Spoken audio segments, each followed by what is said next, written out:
No moi kaikki blogiystävät, jotka seuraa mun blogia. Mä oon nyt täällä Amsterdamissa. Kattokaa, mä ostin uuden paidan tänään, eikö se oo siisti? Joo, ei näin nännit. Tossa on teepaita alla. Ja sit nää mun vanhat shortsit, mitä mä en käyttänyt muissa videoissa. Ihan kiva. Me ollaan tässä mun kaverin luona. Mä laitan vähän kauemmaksi, että näette miltä mä näytän. Onks hyvä? Nyt kuuluu vähän ääntä, mä rupeen suoristamaan, mutta mä rupeen kuivaa mun tukkaan, niin tästä voi lähteä vähän ääntä.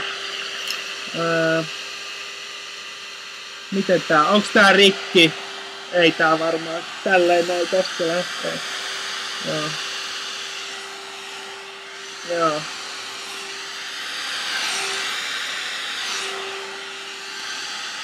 Siis tämänhän oli tarkoitus olla Nick Carter-tukka, mutta tää rupeaa olla jo aika pitkä. Mut kattokaa. Mä voin mennä tällä. Mä menen vähän hassumpaa asentoon. Tälleen. Näin. Oho.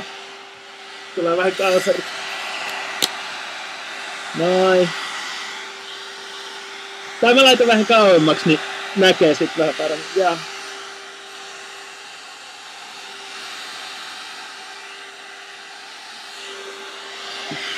Jaa, tää on mun kaverin sänky.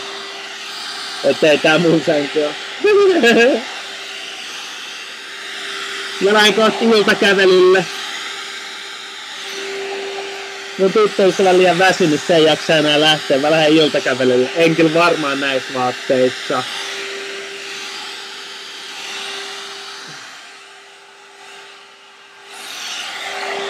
Hei, mut pistäkää tää kommenttiin ja tervetuloa katsomaan uutta videoblogia. Ja sori, tää on vähän sekava, tää on mun eka video. Noniin. Terkkuja kaikille faneille. Moi!